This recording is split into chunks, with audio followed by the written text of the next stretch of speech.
Josep Maria Portabella va estudiar per ser tècnic en mitjans audiovisuals, però s'ha dedicat a fer d'actor i director.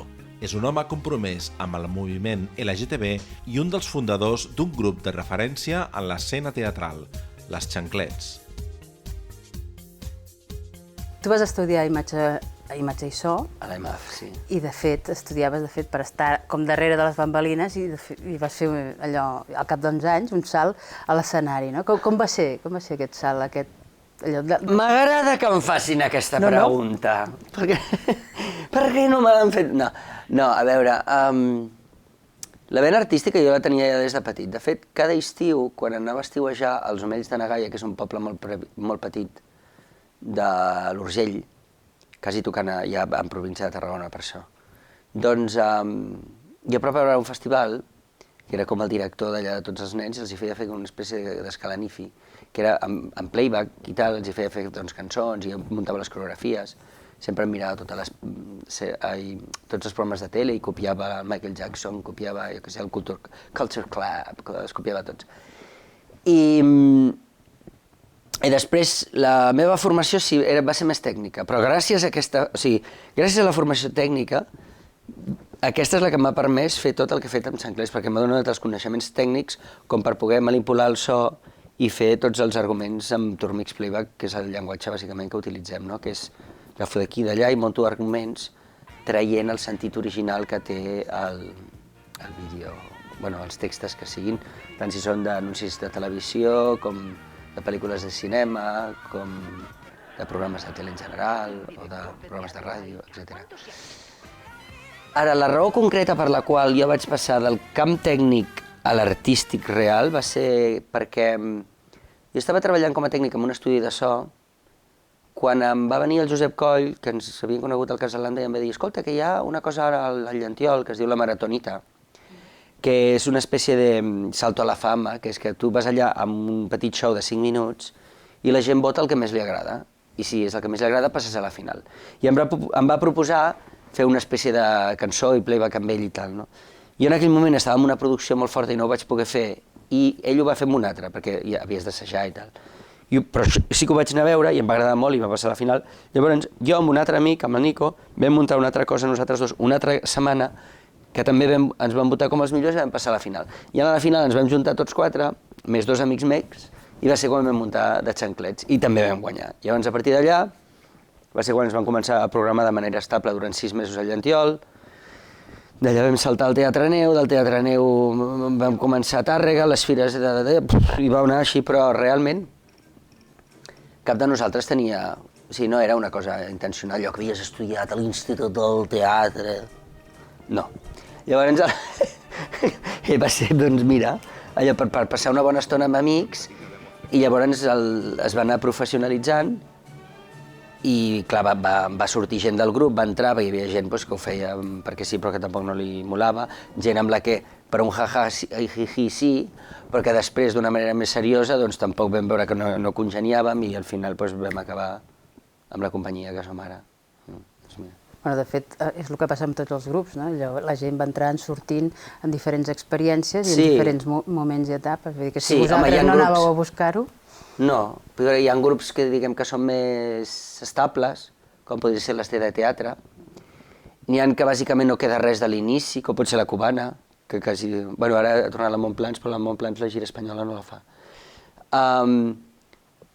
O nosaltres, per exemple, dels que som ara, per exemple, tots estàvem a l'inici de la companyia. El que passa que hi havia un que estava a la part tècnica, que és el Gaspar, que no després va passar a la part d'allò, i després hi havia un altre dels que hi és ara, que es diu Andreu, que al principi havia estat, després va deixar i després va tornar. I entremig va passar moltíssima gent, uns 20 i pico, sí.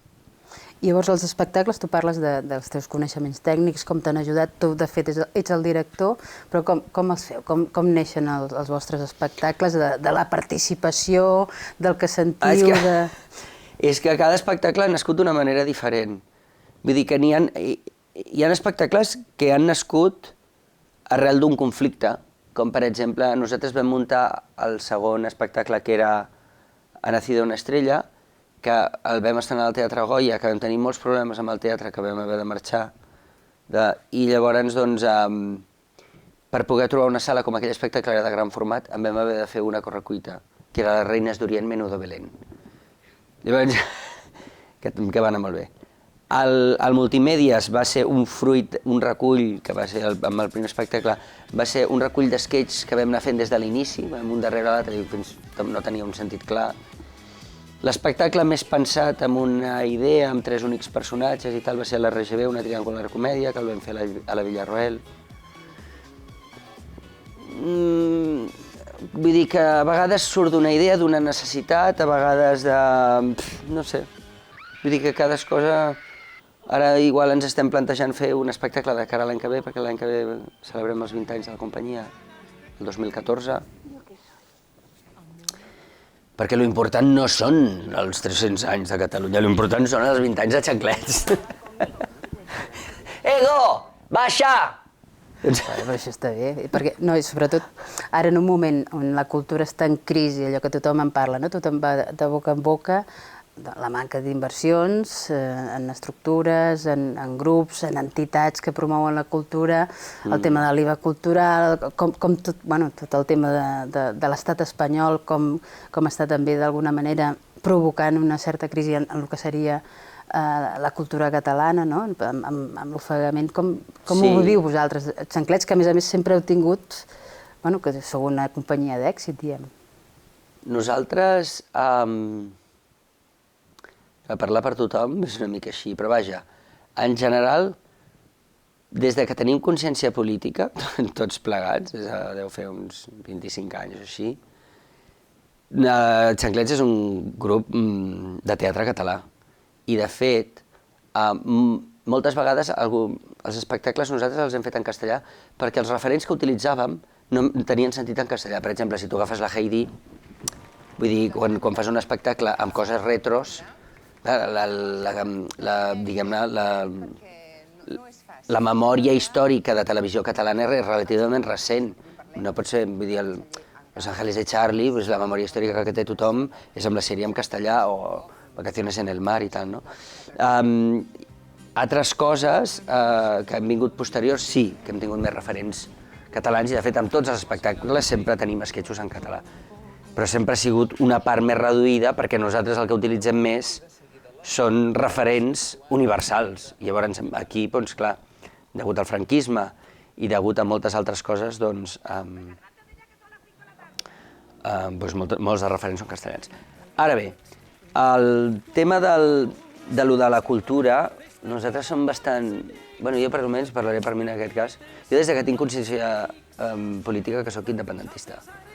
I ara, vull dir, ara que tothom, diguem-ne, s'ha pujat una mica al carro perquè és flagrant, no?, d'alguna manera, però aquest és un procés que ja ve de sempre, no? Vull dir, Espanya només accepta com a cultura pròpia el que és cultura castellana o cultura andalusa. La resta no li és còmoda, vull dir, no la sent com a pròpia, fins i tot. Vull dir, no invento res, això ho sap tothom, tu agafes un passaport, està escrit en 13 llengües i cap és la meva. Vull dir, no és la meva llengua materna, que és el català. Per tant, jo crec que la conseqüència de la crescuda de l'independentisme és única i bàsicament la dreta recalcitrant espanyola que hi ha, que és una dreta castradora i que fa tot el possible perquè tota la societat, no només la catalana, que és una de les que li molesta més, perquè és més reflexiva, és molt associativa, fa tot el possible per empobrir-la i quan més millor. Això de l'IVA seria impensable. Ho van provar a França i al cap de res ja ho van treure perquè ho veien que s'ho carregaven, no? Però perquè ells, bàsicament la dreta espanyola, amb el que es basa és amb el repetir les coses 50 vegades una mentida fins que aquella mentida esdevingui realitat. Llavors, per fer això, quan la societat és més tonta, doncs millor. Per tant, quins són les consciències a favor que s'han de tallar les primeres? Les culturals. Si la gent és culta, pot pensar. Si pensa, veurà que allò no té ni cap ni peus. I per tant, doncs, ens foten i quan més millor. És això. Per tant, no sé. No sé si m'he explicat gaire bé, però... Jo sempre els dic que són fills d'usuaris de puta. perquè els hi diria fills de puta, però les putes no tenen cap culpa, les pobres.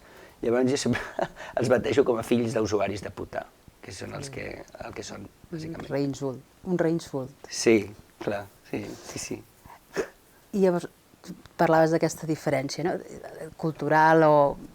Jo crec, bueno, més aviat no és entre pobles, però el vostre humor, no? I la vostra manera de fer, i la teva com a persona també, té identitat? Realment és reconeguda o és acceptada a altres llocs, no només de l'Estat, sinó del món inclús, no? O és tant d'aquí que només l'entenem? Sí, home, de fet,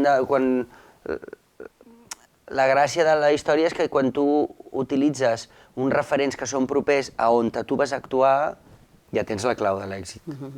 Ara, tens la clau de l'èxit si el muntatge que tu fas és divertit i està bé. Clar, vull dir, nosaltres no fem playbacks, o sigui, no som gent que es disfressa de la Rocío Jurado i fa un playback de la Rocío Jurado, intentar simular el que era. Això no ens interessa. El que ens interessa és que un parli, doncs això, que pugui dir un trosset amb la Rocío Jurado, l'altre li contesti amb la veu de la Marta Ferrusola i el tercer li parli amb la veu del Gollum del Senyor dels Anells, no? I amb tot això, a més, crear un argument nou, o sigui, que s'expliqui alguna cosa nova, o canviar-li el sentit, donar-li un sentit completament diferent al que originalment tenia, no? Com per exemple l'Envàs on vas, no? De la publicitat, que és una de les últimes coses que hem fet que corre per la red, que ara la veureu. Doncs això. No sé si t'he contestat o no. No, dèiem el tema de la identitat i com... Doncs, per exemple, clar, hem voltat molt. Nosaltres hem anat amb un espectacle en anglès que es deia Gone with the Week, que vol dir allò que la perruca s'endugué, al Festival d'Edimburg. Però, per exemple, moltes vegades hem anat a Bilbao, o fins i tot nosaltres hem fet temporada a Madrid. Clar, per exemple, a les èpoques on nosaltres ens fotíem més amb la família reial, a Bilbao era la bomba. Abans, ja estic parlant, ara no, perquè està tan desprestigiada per si mateixa, que ja és a tot arreu. Però abans, on en molts llocs la gent s'escandalitzava per segons què dèiem, de la família reial, a Bilbao no. A Bilbao sempre han sigut molt antimonàrquics, de fet, és el del poble que se sent menys espanyol. Encara que nosaltres ara tinguem un percentatge de gent que és més independentista que no pas ells, no? Doncs, això. I llavors, a cada lloc, per exemple, les bromes escatològiques són més ben rebudes a Catalunya, que no, per exemple, quan vam anar a Andalusia. A Andalusia el món escatològic no els entusiasma massa. Cada lloc té les seves... Sí, a Andalusia, per exemple, les bromes que són més de mariconeo fino, saps, el rotllo d'allò, els agradaven més, saps? Tot el que tingui a veure amb cultura flamenca i coses. Tu personalment ets el que en diuen allò, un artista multidisciplinar, no? Vens del cinema, fas música, teatre, és a dir, t'has dedicat a tot tipus d'espectacle, cabaret. Tu què et sents, o en què et sents més còmode, o en què et desenvolupes millor? No sabria què dir-te. Un totum revolutum. No sabria què dir-te. L'actuació en directe m'agrada molt, el contacte amb el públic, és una de les coses que més m'agrada. A mi de jove m'agradava molt el món de la música, el que passa al treballar amb les màquines arriba un moment que a mi també em cansa, saps? M'agrada molt escriure també, perquè per això he publicat 2 llibres. Jo crec que és una balança. Ara últimament treballo molt de discjòquei, també, però és un discjòquei diferent. Preparo unes sessions ja pregravades també amb vestuari, canvis de vestuari, animació. Soc un cul de mal seure. A mi tot el que té a veure així amb el món artístic, jo sí que m'identifico més com a un artista més, no, com del Renaixement, que feien una mica de tot i res bé. Home, ja que ha funcionat, alguna cosa de bé dec fer, no? Però sí, m'agrada allò, coses que amb noves experiències, nous reptes, no? I també el dirigir l'espectacle amb el que va reobrir el Molino també va ser un dels grans reptes que vaig tenir fa un parell d'anys. Mira, anar provant cosetes. Llavors, tu has parlat tota l'estona de consciència política, és evident que la independentista la tens, però el tema de consciència política i compromís amb el moviment LGTB, no? Esteu en un mitjà especialitzat i com tu també no te n'has amagat mai, al contrari, has fet visible una manera de fer. M'estàs dient maricón? No, i ara, jo mai a la Anava a vida. dir, si això és per invertits, m'aixeco i me'n vaig, No, jo mai a la vida, jo dic un compromís polític, parlo de compromís polític. No, és que això em va fer molta gràcia, vaig veure una entrevista de l'Annie Lennox, precisament, que no sé què deia i tal. Llavors, ella feia la conya aquesta, feia, diu, però esto es para, no sé què, bueno, jo no sé per què ho dic en castellà, perquè ho diem en anglès, no? This is for gay and lessons, oh no, i no sé què, era molt divertida, no? Quan és el seu públic bàsic i ella és superoberta, no, amb aquest tema. Col·laborem cada any de manera molt activa en moltes coses. De fet, sempre fem actuacions gratuïtes el dia de la Sida. Hem col·laborat moltes vegades de manera desinteressada amb el Pride de Barcelona, també, amb coses de moviments, amb el Casal Lambda, he punxat música 50.000 vegades, he col·laborat amb el col·lectiu. Bueno, vaja, el 0,7% dins del que és el món LGTB el tenim més que cobert. I justament una de les coses que també era un dels capítols a nivell artístic, que també és una de les coses que em va fer molta gràcia de fer, va ser el 2010 vam fer la cançó del Pride de Barcelona del 2010, que també hi ha el videoclip, que també el veureu ara un trosset. Jo vaig dient perquè així, quan ho muntin, que posin en aquell moment que dic ara veureu un trosset d'això, així pot dir. I llavors, doncs, saps què passa? Que últimament és un tema de lo de LGTB que em preocupa, però menys relativament. O sigui, em preocupa perquè, et seré sincer, com a gay, com a persona que li agraden o sigui, un noi que li agrada la gent del seu mateix sexe, pràcticament ho he aconseguit tot, si tinc memòria històrica de quan jo era petit, vull dir, jo, per exemple, quan anava a l'escola, ningú deia que era gay, ningú no sé què, jo no sabia on anar, no hi havia... Vull dir, era tot un món molt sòrdid, no? Vull dir, perquè ja tinc una certa edat, no? Vull dir que era un moment aquell que la societat començava amb la democràcia, era un tema que no hi havia gais a la televisió, no hi havia sèries que es parlessin de gais. Recordo en primera persona quan va sortir el primer petó que es donava un de Dinastia, no sé què, amb un altre, no? Que va ser com, quin escàndol i tal, no? Clar, arrel d'això, la homosexualitat ara està pràcticament en moltíssims llocs de la societat. A més, davant la llei tenim els mateixos drets, podem adoptar, saps? Vull dir que, clar, una altra cosa és que hi hagi moltes coses que s'hagin de continuar guanyant, no? Però que realment la sensació d'abans, o sigui, d'avançament, d'haver guanyat moltes coses, la tinc. Cosa que, com a català, que també ho soc, no la tinc. I vull dir, la tinc fins i tot, la tinc com una sensació d'anar a molt pitjor, no? Perquè, clar, la sensació de consciència política l'agafes a partir de l'adolescència i tot això. Aquí, en aquella època, era una època de ressorgiment total de la cultura catalana, que tot es començava a tornar a fer català a partir del primer estatut, i on diguem-ne, els ogros de l'Espanya més recalcitrant estaven completament apagats, perquè el que hi havia era una explosió de democràcia i una explosió de llibertat. Ara no, ara és justament el contrari. Vull dir, és que veus que cada dia anem perdent, com a identitat catalana, cada dia perdem un espai, amb tot. Amb llengua, amb educació, amb economia, amb totes les empreses fortes se les emporten, les inversions. I clar, jo al llarg, amb xanclets, una de les avantatges culturals que he tingut és que he viscut molt arrel.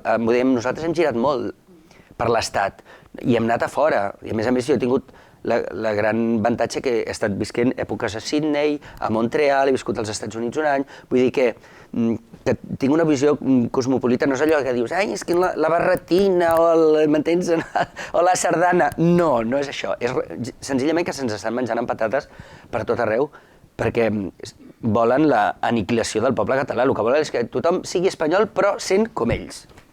Però això no té a veure una cosa amb l'altra? És a dir, està havent-hi també una recessió dels drets, és a dir, els drets laborals, els drets socials, els drets de les dones... Sí, amb tots. Van uns darrere l'altre, però els drets lligats amb els drets nacionals, també. Jo crec que aquí van per totes, però amb una ideologia molt concreta, que és agressiva, a més a més. Clar, que és carregar-se tot el que és la diversitat. Saps? Llavors, aquí entra tot el que és diferent a mi. Vull dir, És cultura fatxa, dretes, vull dir, del que vulguis, o sigui, tot ha de ser com jo soc, no?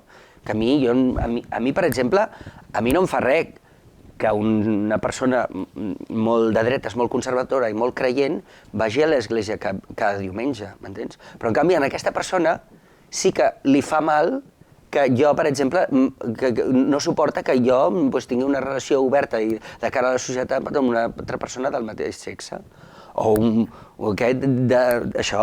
persona de dretes, no sé què, de tots aquests barons del PP que no suporten, no? O de la Rita, aquesta és la de València, l'altra, però és igual, són filles de mateixa.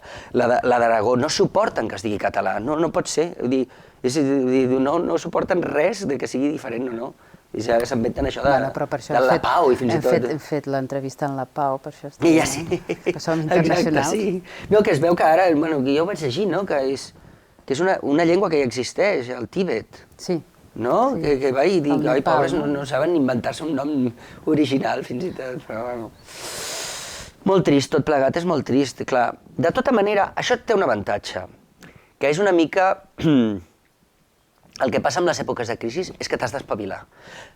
Llavors creixen molts discursos artístics diferents, hi ha una subcultura de creació i una subcultura de lluita que abans no hi era. Per què ara en els mitjans de comunicació surt tota la merda de tot? De l'economia, de banquers, de la corrupció, de la família reial, i abans no sortia. Perquè abans tothom tenia el cul en el seient molt ben aposentat i ningú no deia res que el sistema no tolerés, perquè si ho deies, el sistema et fotia fora. Clar, amb aquesta crisi econòmica que dura tants anys i cada vegada és més forta, cada vegada hi ha més gent que salta del sistema. És a dir, que el sistema no...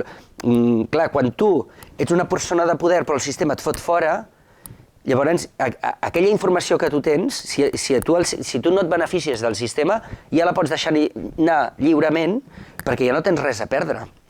És com el del mètode 3. Vull dir, feia pocs mesos que havien fet una ERE de mètode 3. Quan ha sortit tota aquesta merda? Quan han fet la ERE, la gent que ha sortit fora de mètode 3 ha filtrat a través d'altres mitjans de comunicació tota la merda que havien fet de l'espionatge. Doncs això és el que està passant ara. I, en certa mesura, això és un avantatge, perquè és una manera de treure la màscara d'una societat que s'ha cregut demòcrata i que no...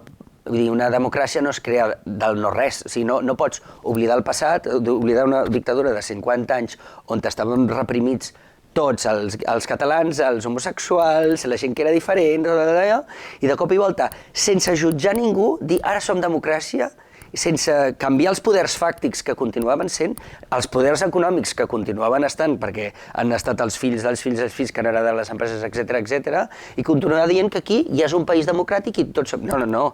Allò ha anat aguantant mentre l'economia ha sigut un cavalló de vinga, tothom ens enriquim, tots anem... En el moment en què això s'ha anat tota la merda, què ha passat? Doncs que ha sortit el que realment hi havia al darrere, que eren això, unes bambalines, i s'ha vist que darrere estava tot ple de rates. Això.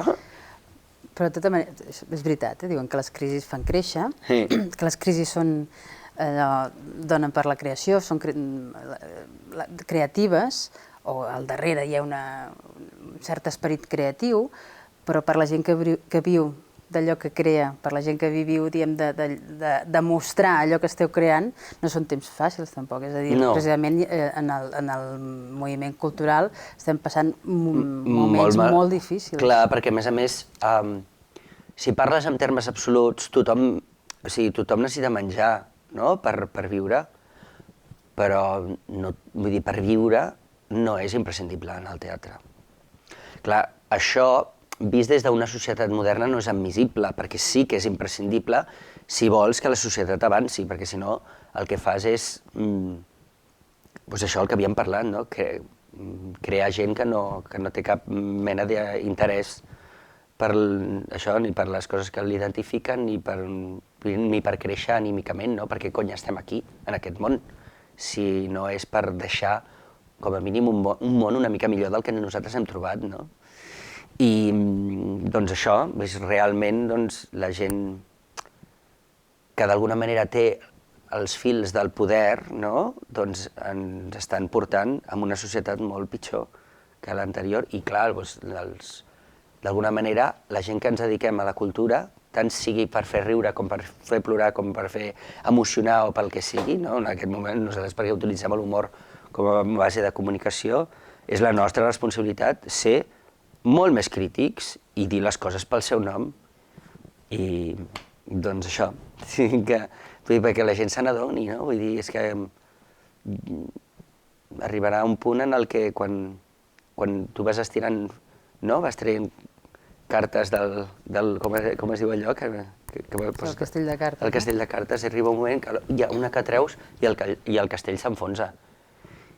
I jo ja fa anys que el castell de Catalunya integrada amb Espanya ja el veig enfonsadíssim, no? Però jo crec que cada vegada s'ho estan guanyant més a que tota la resta de la societat catalana se n'adoni que amb aquesta gent que controlen des de Madrid no fotrem mai res de bo. Si no és que decidim hablar todos en castellano y ir todas súper monas, súper bien teñidas, ¿entiendes? Y hablando un castellano muy fino, yendo todos a la iglesia a rezar el domingo, a rezar a ver que las multinacionales nos lo van a resolver todo. Porque van a venir, van a montar un súper complejo en Marinador que te vas a cagar, tía. ¿Entiendes? ¿Entiendes? ¿Entiendes? ¿Dónde está la cámara? ¿Entiendes? De quina cultura estic parlant? Sí, està doncs clar, és aquesta. està claríssim. Tu que ets creatiu, que ets crític i que tu prens, bueno, en sèrio, però allò tu has dit, el meu mitjà és l'humor, allò cap a on anem realment? O sigui, quin és el país, tu que ets indepe, a més, cap a on, quin país vols tu? Un país, doncs això, llibertats, tu parlaves ara d'un model que tu volies, però com ho explicaries? Algú que ve de fora, que no sap on cau? Jo sempre he dit que si l'última professió que és molt fàcil parlar des de fora. La gent sempre diu, els polítics són una merda, i jo amb això sempre discrepo, Vull dir, els polítics no són una merda, els polítics són el reflex de la societat que tenim. Si els polítics són una merda és perquè la base social que tenim en realitat és una merda. Vull dir, quantes vegades hem parlat d'allò de dir que fas una obra, no una obra de teatre, sinó de que fas obres a casa i dius, hòstia, és que m'ha vingut, el lampista no sap què fa, l'altre no sé què, un desastre, sí o no? Que dius, sí que hi ha bons professionals, però n'hi ha pocs, en cada ram n'hi ha pocs, hi ha molta mediocritat i igual, doncs això, és allò de que cada país té els polítics que es mereixen, sí, i cada país té la televisió que es mereix, saps? Vull dir que tots... Llavors, quin és el secret? Doncs el secret no és altre que intentar fer el millor possible la feina dins del teu ram i intentar compartir els màxims coneixements que tinguis tu amb la gent del voltant i treure's aquesta d'allò de dir que això ho han d'arreglar els polítics. No, ho has d'arreglar tu. Com ho arregles tu? Doncs, home, quan vagis a comprar, si tot ho compres made in China i fet en el xino del costat, doncs és molt probable que no, m'entens o no? I ho pagues tan pocs cèntims per el que tu estàs comprant, és molt probable que totes les indústries d'aquí s'acabin anant a la merda i que tot es fabriqui fora. Això és així. Si prefereixes veure la Belén Esteban fotets crits a la televisió que no veure l'Ànima amb el Toni Puntí, evidentment acabarà que només es farà això, no es farà l'altre. Vull dir que la responsabilitat és col·lectiva, no és individual. Cada cosa que nosaltres fem a dins de la societat té una acció i una reacció. Llavors hem de ser més crítics amb els altres, però més autocrítics amb nosaltres mateixos. Sent conseqüents, quan vas a votar un cop cada 4 anys i pensar-te molt bé què cony estàs votant i per què estàs votant. I demanar, i encara que et faci mandra, quan hi ha manifestacions sortir i dir la teva. És molt més fàcil dir, ai mira, ja hi van molts, doncs em quedo a casa. No, no és el mateix, perquè si no, no haguéssim tingut 1,5 milió de persones que surten al carrer demanant la independència, per dir alguna cosa, no? I doncs això s'ha de traslladar a tots els nivells del que és important per tu. I el mateix, quan, te'n vas a un súper, no compris els plàtans perquè siguin més barats. Compres perquè estiguin fets a prop, saps? Clar, compra fruita que es faci aquí. Tot el que és... Jo, per exemple, quan compro xampús i tot, sempre miro al darrere on està fet. És per ara, que tots els nostres impostos se'n van fora i molts no tornen, com a mínim que les empreses d'aquí facturin el màxim possible perquè nosaltres puguem tenir més gent que treballi aquí, saps? Vull dir, de què em serveix a mi comprar xampany? No, com millor comprar cava. No sé, vull dir, és així amb tot, no? I amb això, doncs, comprar llet nostra i no la Pasqual, que sempre ha sigut una empresa doncs, molt anticatalana, no? I que a més ha fet molt mal a tot el sector làctic de Catalunya, justament. Bueno, és allò un cúmul de coses, no? Sí, clar, vull dir, però ser conseqüent absolutament amb tot el que fas i dius a la teva vida és molt complicat. Cansat. Hi ha vegades que has de dir... És esgotador. Sí, és esgotador i és molt complicat perquè hi ha moltes vegades has de tenir molta informació i no és fàcil, vull dir, hi ha moltes vegades que dius, bueno, i això?